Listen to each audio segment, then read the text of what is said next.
tu reino en nuestras vidas, oh Rey. Gobierna tú sobre los asuntos de los hombres, gobierna tú sobre cada asunto en nuestros corazones y en nuestra vida, Señor. Ven, amado Padre. Amén. Gracias. Por favor, hermanos, ocupen su lugar.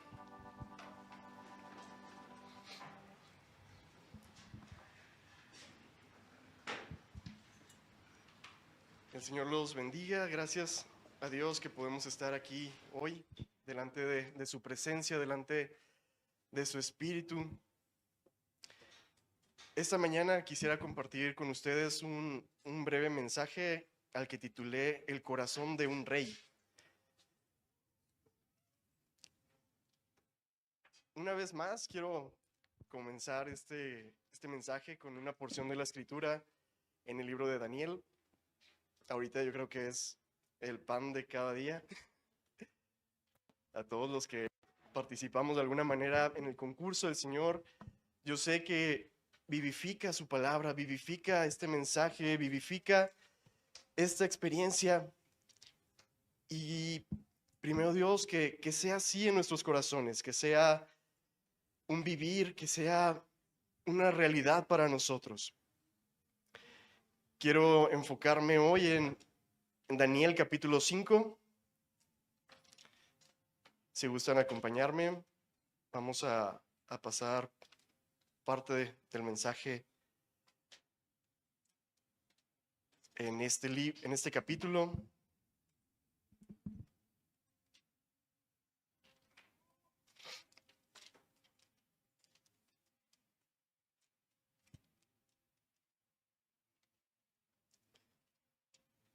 Amén.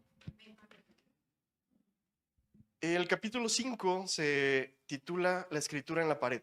Muchos conocemos la historia que pasó con el rey Belsasar después del rey Nabucodonosor. Fue su descendiente. Y quisiera que leyéramos este capítulo. Si gustan seguirme con su vista. Dice: el rey Belsasar hizo un gran banquete a 1000 de sus príncipes y en presencia de los 1000 bebía vino. Belsasar, con el gusto del vino, mandó que trajesen los vasos de oro y de plata que Nabucodonosor su padre había traído del templo de Jerusalén, para que bebiesen en ellos el rey y sus grandes, sus mujeres y sus concubinas. Entonces fueron traídos los vasos de oro que habían traído del templo de la casa de Dios que estaba en Jerusalén, y bebieron en ellos el rey y sus príncipes y sus mujeres y sus concubinas. Bebieron vino y alabaron a los dioses de oro y de plata, de bronce y de hierro, de madera y de piedra. En aquella misma hora aparecieron los dedos de una mano de hombre que escribía delante del candelero sobre lo encalado de la pared del palacio real, y el rey veía la mano que escribía. Entonces el rey palideció y sus pensamientos lo turbaron, y se debilitaron sus lomos y sus rodillas daban la una contra la otra. El rey gritó en alta voz que hiciesen venir magos, caldeos, adivinos, y dijo el rey a los sabios de Babilonia: cualquiera que lea esta escritura y que muestre su interpretación será vestido de púrpura y un collar de oro llevará en su cuello, y será el tercer señor en el reino. Entonces fueron introducidos todos los sabios del rey, pero no pudieron leer la escritura ni mostrar al rey su interpretación. Entonces Belsasar se turbó sobremanera y palideció, y sus príncipes estaban perplejos. La reina, por las palabras del rey y de sus príncipes, entró a la sala del banquete y dijo: Rey, vive para siempre. No te turben tus pensamientos ni palidezca tu rostro.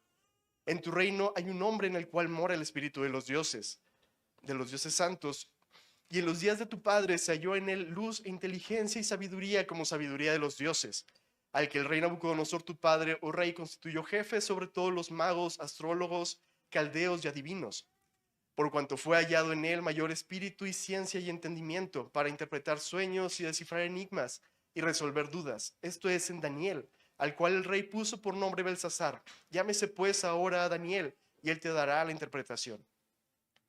Entonces Daniel fue traído delante del rey, y dijo el rey a Daniel: ¿eres tú aquel Daniel de los hijos de la cautividad de Judá que mi padre trajo de Judea? Yo he oído de ti que en el espíritu Yo he oído de ti que el espíritu de los dioses santos está en ti, y que en ti se halló luz, entendimiento y mayor sabiduría. Y ahora fueron traídos delante de mí sabios astrólogos para que leyesen esta escritura y me diesen su interpretación, pero no han podido mostrarme la interpretación del asunto. Yo pues he oído que de ti que puedes dar interpretaciones y resolver dificultades. Si ahora puedes leer esta escritura y darme su interpretación, serás vestido de púrpura y un collar de oro llevarás en tu cuello, y serás el tercer señor en el reino.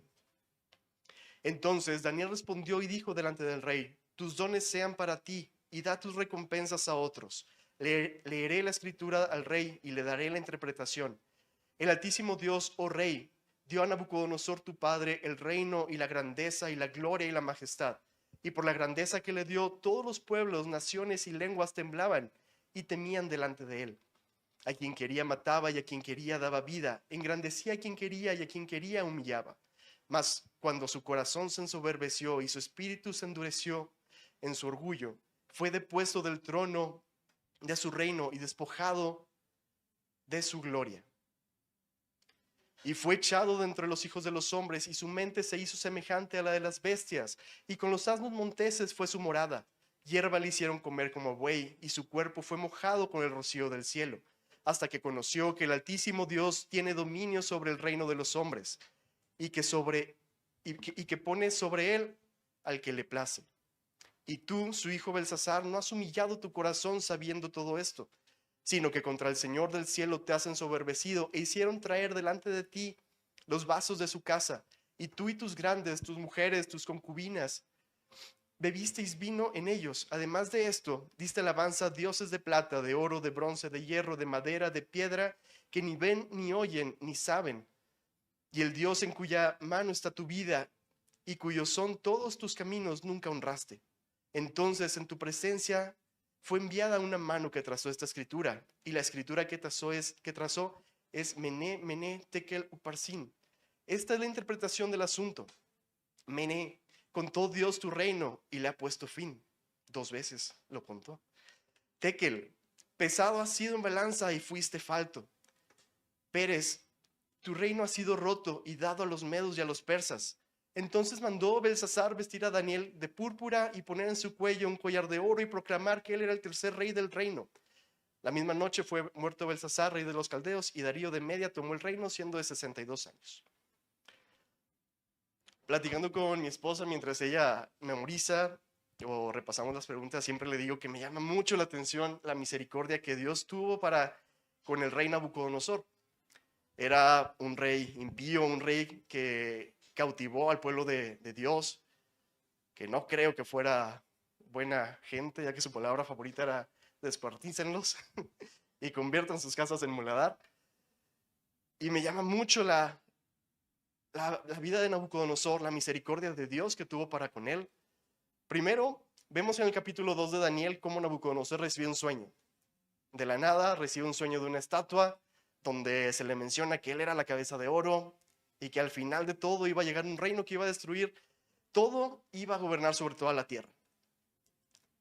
Después de eso, el rey habla a Daniel y le dice: ciertamente el Dios vuestro es Dios de dioses y Señor de los reyes, y el que revela los misterios, pues pudiste revelar el misterio.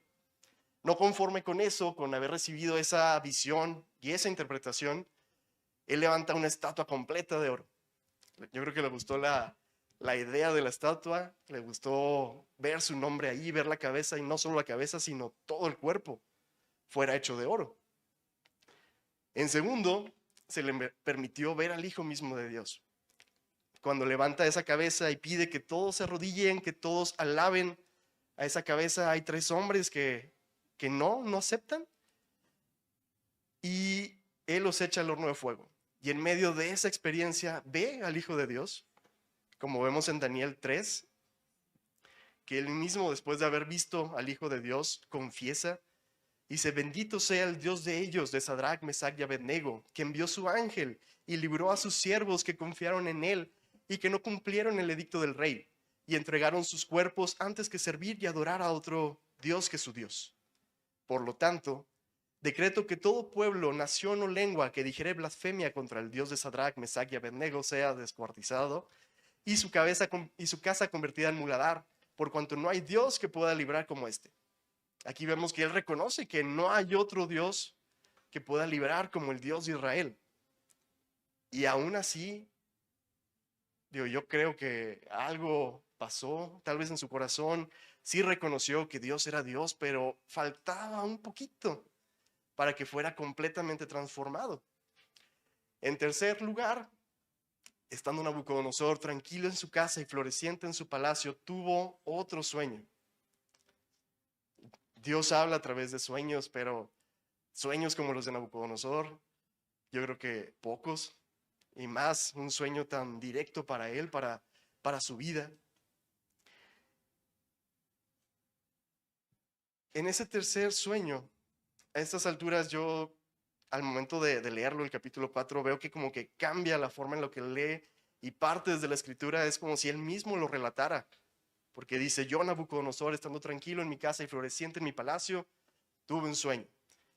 En esta parte, Dios vuelve a llamar a Daniel para que le interprete, para que le dé el significado sabiendo que el Espíritu de Dios estaba en él.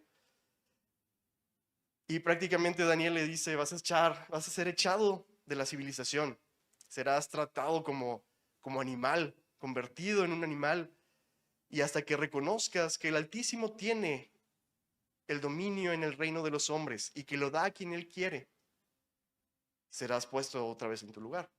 Daniel aconseja que redimiera sus pecados con justicia y sus iniquidades haciendo misericordia para con los oprimidos. Pues tal vez será eso una prolongación de tu tranquilidad, le comenta Daniel. Yo creo que Nabucodonosor tomó ese consejo y a lo mejor dijo, sí, mañana o tengo un año todavía para que sea cumplida esa palabra en mí. Entonces ya habrá tiempo, voy a buscar la forma para redimirme. Entonces pasa el año, se cumple la interpretación del sueño. Y si me acompañan a Daniel capítulo 4, quisiera leer eso con ustedes. En el capítulo 4, versículo 34.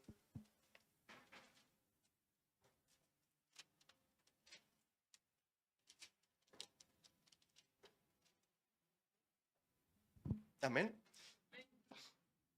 Dice, mas al fin del tiempo, yo Nabucodonosor alcé mis ojos al cielo, y mi razón me fue devuelta, y bendije al Altísimo, y alabé y glorifiqué al que vive para siempre, cuyo dominio es sempiterno y su reino por todas las edades.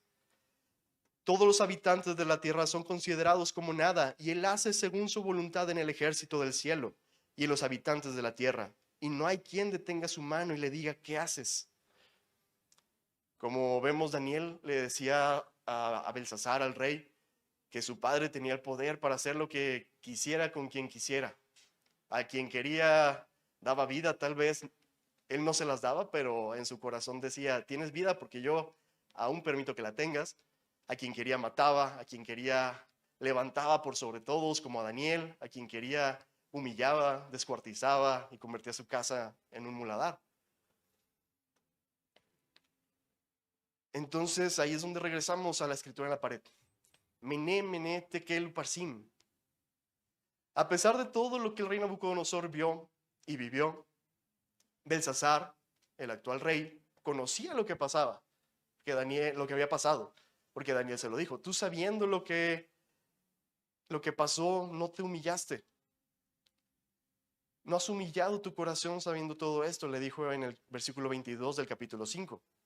Y en el versículo 23 dice, sino que contra el Señor del cielo te has ensoberbecido. Fue la misma palabra que usó para Nabucodonosor, mas cuando su corazón se ensoberbeció, fue quitado del reino. Y en vez de eso, en vez de ver todo lo que su padre, lo que su antepasado había vivido y había reconocido, él retrocedió, tuvo unos pasos atrás, hizo llamar que trajeran a 1000 de sus príncipes, que trajeran los vasos de la casa de Dios, y con todos sus siervos, mujeres, que concubinas, se pusieron a beber vino y adorar y alabar a dioses que no son dioses. Entonces, quisiera ver un resumen de la interpretación de este sueño. Dice, Mene, contó Dios, el Señor vendrá y nos llamará a su presencia un día o Él vendrá y estaremos aún aquí, seremos llamados a rendir cuentas delante de Él. Tekel, seremos puestos sobre la balanza. Una balanza, como sabemos en el tiempo antiguo, son dos platitos que se equilibran poniendo un peso como patrón de un lado y del otro lo que queremos pesar. Ahí no hay de que son gramos menos, gramos más, es da o no da. En ese contrapeso somos comparados no solo de dar un peso, sino de dar la medida. Como Efesios 4:13 dice, hasta que todos lleguemos a la medida de la fe, a la unidad de la fe, del conocimiento del Hijo de Dios, a un varón perfecto, a la medida de la estatura de la plenitud de Cristo. Esta final comparación, muchas veces, en algún tiempo estuve trabajando en industria y me tocaba ver de que, oye, una forma de contar. Primero contamos, ¿sabes qué? Me faltó uno. Ahora volví a contar y me dio exacto. Volví a contar y me dio uno de más. Oye, ¿sabes qué? Pesa una pieza o pesa 10 piezas y lo que te dé por 100 debe de cuadrar. Entonces es una forma también de comprobar. En este caso, esa pesa, esa balanza es la última oportunidad que tenemos, la última chance que tenemos de saber si vamos a dar el peso, la cantidad, la medida o no. Por último caso, la palabra uparsin, que en Pérez en singular, dice, tu reino ha sido roto o dividido, que es lo que significa la palabra, y dado a los medos y a los persas. Después de esto, solo sabemos que Belsasar cumplió su palabra de honrar a Daniel, de proclamarlo tercero delante del reino, muere y su reino es dado a otra persona. Se acabó. Entonces yo me quedaba pensando, Señor, ¿qué nos quieres mostrar ahí? Porque dice dividido. Y él no fue dividido, a menos que haya sido decapitado o algo así. Pero en lo natural su reino no fue dividido, su reino fue traspasado. Orando al Señor y pidiéndole que mostrara, porque me quedaba esa inquietud de ¿por qué dividido? Si Él realmente pudo haber dicho la palabra, vas a ser traspasado, vas a ser quitado de tu reino y dado a otro, pero ¿por qué dividido? El Señor me mostraba cómo podemos ser divididos antes de ser contados y pesados, cómo nuestro corazón puede ser dividido y a raíz de eso somos hallados faltos y no damos el peso ni la medida. Hay muchas maneras en las que nuestro corazón puede ser dividido. El no obedecer, el preocuparnos más por lo que diga la gente, como Saúl, su reino fue dividido. Porque aun cuando ya el reino era de David, había muchos que seguían a Saúl, hasta que no fue confirmado el reino. Otros amores pueden desviar nuestro corazón. El ir en pos de ídolos como Salomón, que cuando su hijo llegó al reino fue dividido nuevamente y conocemos la historia. De dedicar más tiempo a otras cosas, aun cosas lícitas. Si no le damos ese tiempo al Señor, nuestro corazón en cierta manera se va dividiendo. Y aún el simple hecho de sentirnos merecedores de un saludo, el llegar a algún lugar y nadie me vio, nadie me saludó, ese corazón, esa atención, no la tuve y mi corazón es dividido. Es una forma de que nuestro orgullo divida nuestro corazón. Sabemos cómo es el corazón de Dios, sabemos cómo es Él. Y en este caso podemos ver una palabra clave, que es la soberbia, que el rey Belsasar, el rey Nabucodonosor se ensoberbecieron. Yo creo que era una característica de los reyes. En aquel tiempo eran considerados dioses porque, como vemos, ellos podían hacer lo que quisieran. Aun cuando llega Darío al trono, los caldeos lo incitaron a decirle, oye, pon un edicto para que cualquiera que pida cualquier cosa, cualquier favor a un Dios que no seas tú, que sea echado al foso de los leones. Entonces era, yo creo que normal que un rey al estar en esa posición se sintiera Dios. Quiero enfocar en específico algo que puede dividir nuestro corazón. En Apocalipsis 3, si gustan acompañarme, versículo 14 en adelante.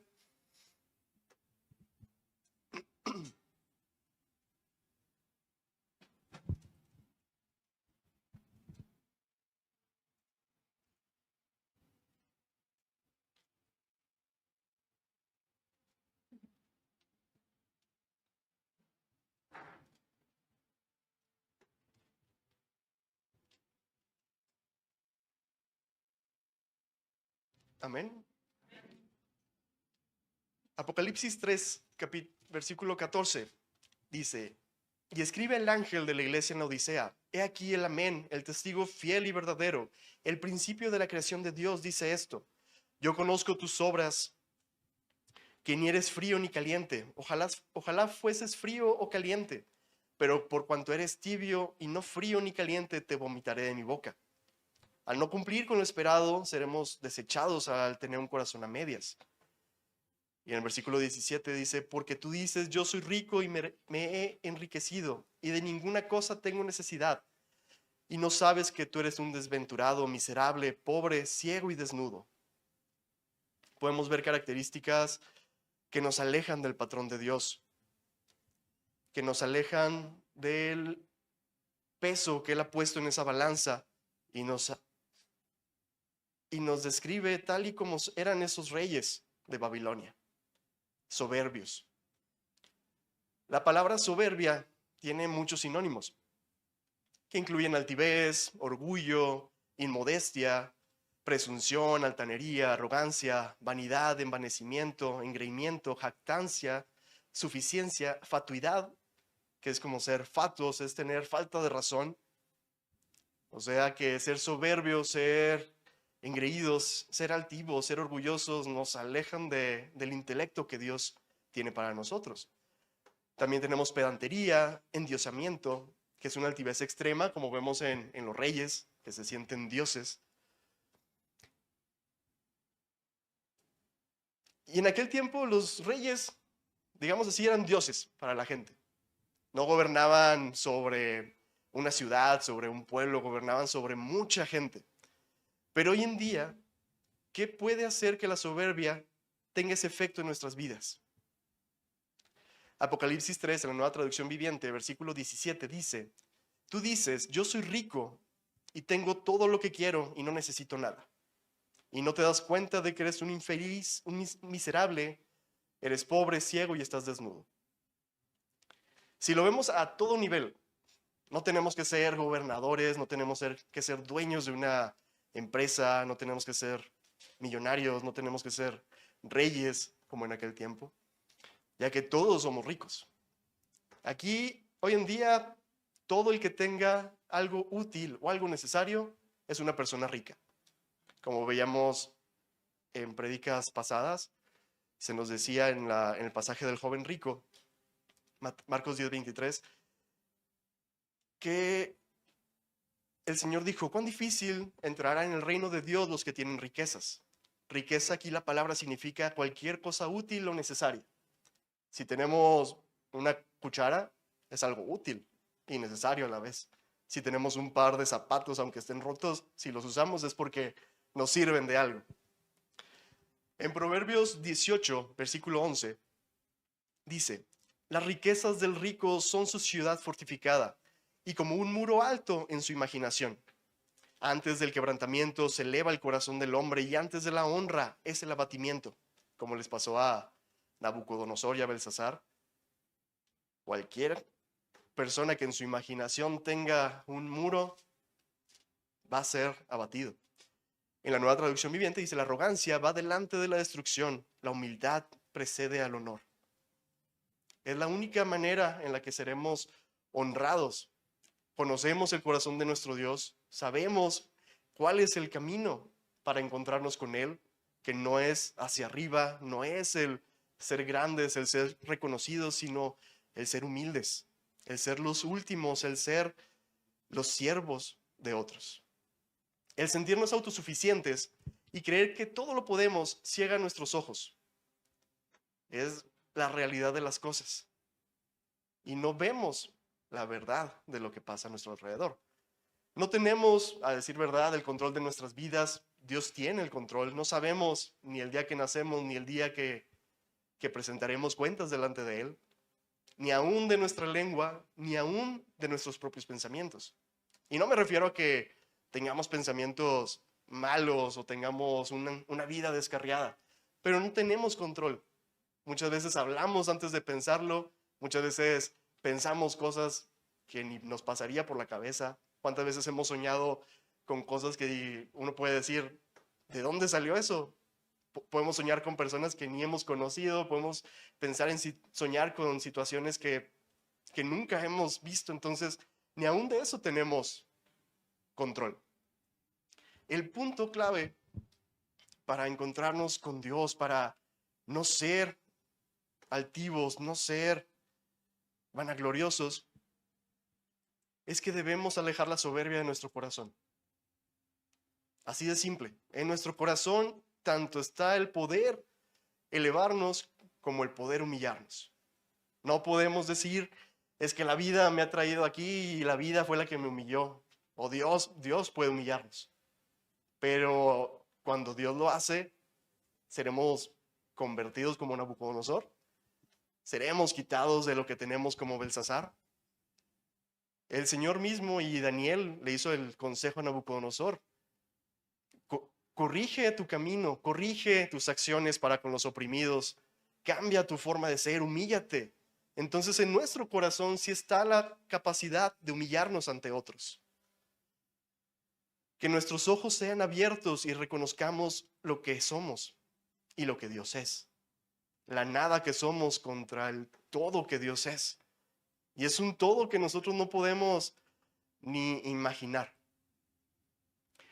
Leyendo en casa el libro de Adorando en Espíritu y en Verdad, yo sé que algunos ya lo habrán leído, tal vez algunos no lo habrán leído todavía, nosotros no lo hemos terminado todavía, pero el Señor nos habla a través de nuestro hermano pastor Marvin Byers, y un capítulo que me quebrantaba, en cierta manera nos centra, nos pone los pies en la tierra. Para mí fue el capítulo 10, que quisiera leérselos como recordatorio para aquellos que ya lo hayan leído, como ánimo para los que aún tal vez no lo han leído, y quisiera compartírselos.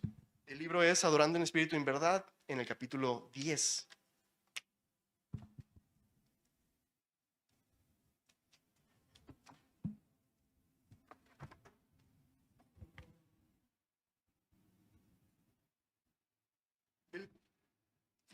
El título de este capítulo nos habla sobre el cántico de Jehová.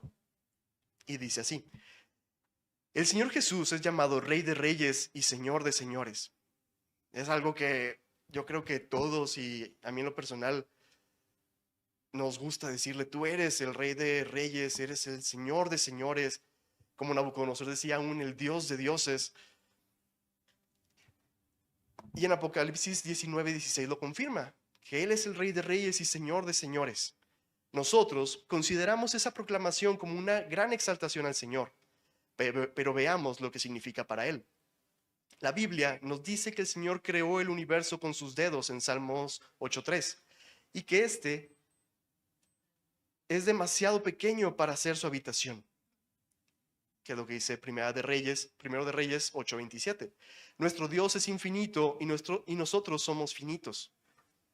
Y no de finos, de pequeños. Esto significa que hay una diferencia infinita entre Dios y el hombre. Consideremos por un momento la diferencia entre las hormigas y los seres humanos.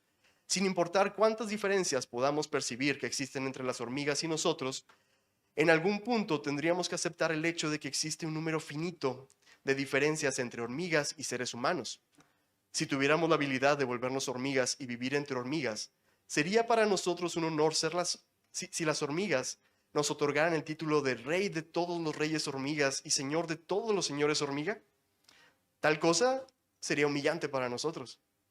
Y si no, sería algo altivo nuestro corazón el pensar de que, soy el rey de todas las hormigas.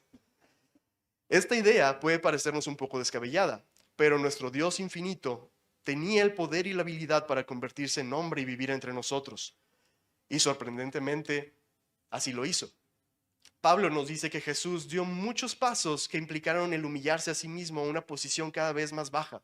Primero se hizo un hombre sin reputación alguna, ya siendo hombre se hizo siervo y finalmente murió en una cruz. Filipenses 2, del 6 al 9.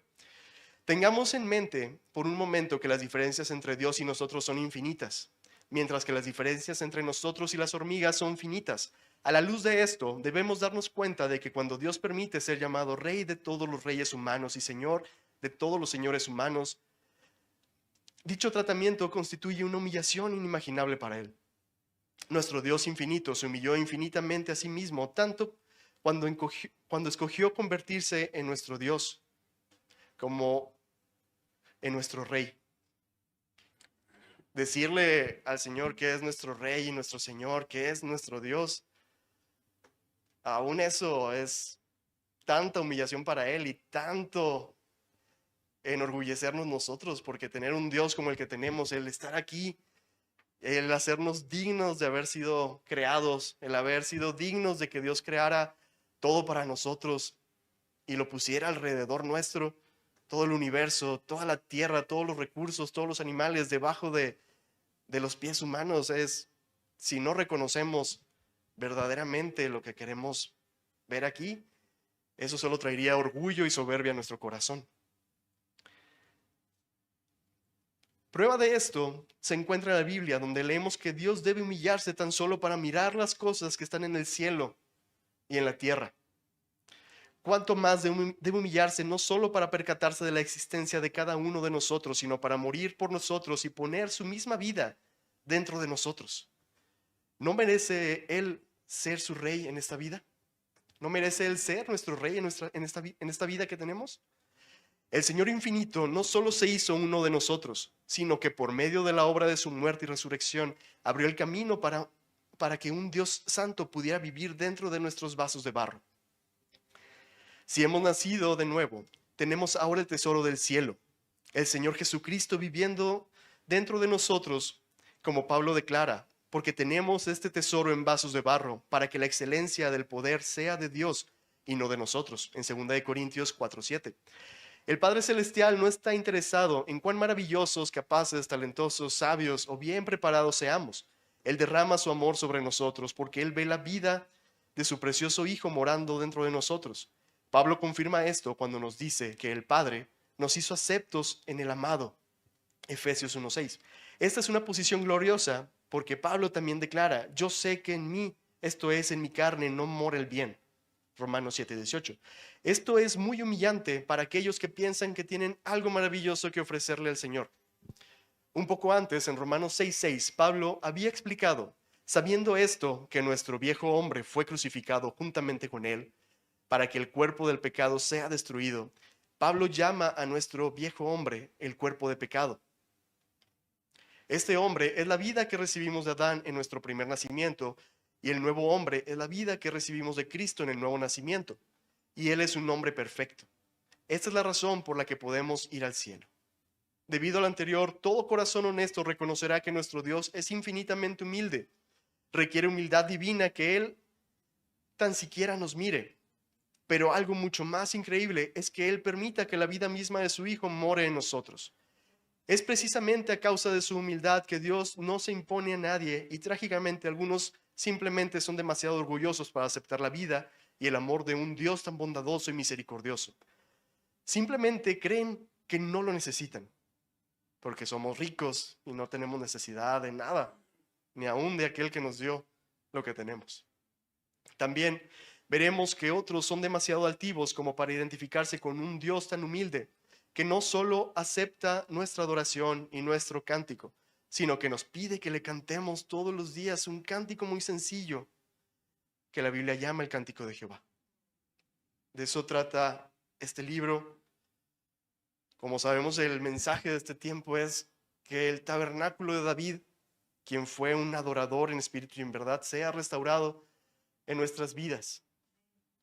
Que en ese corazón del rey David sea transformado en nosotros, y no el de un rey Nabucodonosor o un rey Belsasar, un rey como tantos reyes que hay, o aún un rey como yo, que podamos sentirnos reyes en esta tierra, sino que seamos como el rey David, que es un símbolo de nuestro Señor Jesús, un corazón humilde, un corazón entregado, un corazón que desea adorar a Dios antes que cualquier cosa, que el pasar un día en sus atrios era más que toda la tierra y todos los reinos y toda la gloria.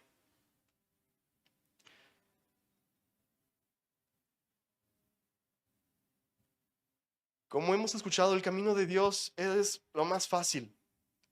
Es un camino hacia abajo, es un camino cuesta abajo. Por eso en Apocalipsis 3 nos dicen en el versículo 18, la continuación de donde nos quedamos: por tanto, yo te aconsejo que de mí compres oro refinado en fuego, para que seas rico, y vestiduras blancas para vestirte, y que no se descubra la vergüenza de tu desnudez, y unge tus ojos con colirio para que veas. Yo reprendo y castigo a todos los que amo. Sé pues celoso y arrepiéntete.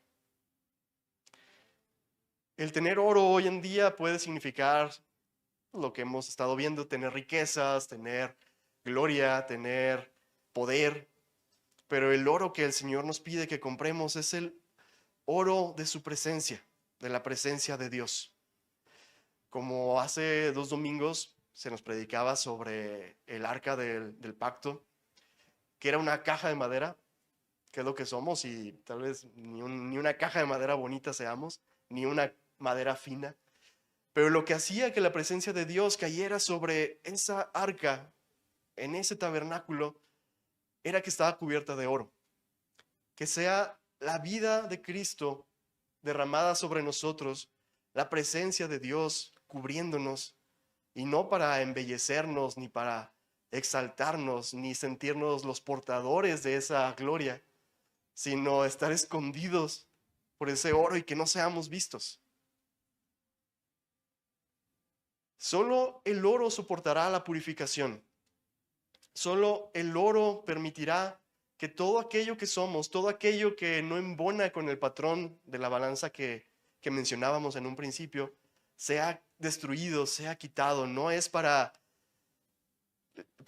engrandecernos, no es para purificarnos, limpiarnos, hacer de nosotros algo limpio, el darnos tal vez un poco más de lo que somos, o quitar lo feo de nuestro corazón, sino para que esa madera sea destruida y al final solo quede el oro, porque solo eso podrá permanecer. Solo así podremos ser humillados, solo así podremos reconocer lo que Dios tiene para nosotros, que es su vida y no la nuestra. Solo así podremos ser vestidos con vestiduras blancas. Solo así nuestros ojos podrán ser limpiados y abiertos para reconocer nuestra realidad. Y eso quitará de nosotros ese corazón dividido. Y el camino a la santidad es el camino que nos lleva al lugar bajo, el camino que permite que Dios esté en nosotros. Como escuchábamos ahorita en la alabanza también, el himno "Hay poder". Estoy sacando para que no haya duda.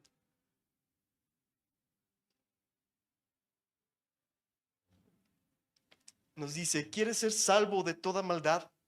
Tan solo hay poder en la sangre de Jesús. ¿Quieres vivir y gozar santidad? Tan solo hay poder en Jesús. ¿Quieres ser libre de orgullo y pasión? Tan solo hay poder en mi Jesús. ¿Quieres vencer toda cruel tentación? Tan solo hay poder en Jesús. ¿Quieres servir a tu Rey, Señor? Queremos que Él sea nuestro Rey, que Él sea nuestro Señor, y que nuestro corazón reconozcamos que Él es nuestro Rey y Señor, que es el único Rey y Señor. No hay otra más que el poder de la sangre de Cristo en nuestras vidas. Solo así podemos ser salvos en su amor, porque tan solo hay poder en Jesús. En un coro más que también cantábamos hoy: Cristo, te coronamos, Cristo, te proclamamos nuestro Rey. Ven en nuestra alabanza, que podamos tener una alabanza que agrade a su corazón, que no sea la alabanza que nosotros creemos. Y ese es otro punto que viene en este libro, es base, es primordial para este tiempo, si queremos restaurar el tabernáculo de David, si queremos tocar el corazón de nuestro Dios. Dios quiere que tengamos un corazón como el de Él, que tengamos un corazón como el de nuestro Rey, y que no seamos más nosotros, que podamos ser santos, y no por lo que hagamos o por lo que no hagamos, sino porque seamos guiados por nuestro Dios, por su Espíritu, en todo momento, en la alabanza, en el día a día, cada vez que salimos, cada vez que entramos, que no sea nuestra soberbia reinando, que no sea nuestra infatuidad gobernando nuestras vidas, que no sea nuestra vanidad guiándonos, sino que siempre pensemos en todo lo contrario que es la soberbia. Que así como vimos sinónimos, los antónimos de la soberbia es la humildad, la modestia y la sencillez. No pensando que somos algo, no pensando que somos dignos, porque ese es el corazón de nuestro Dios.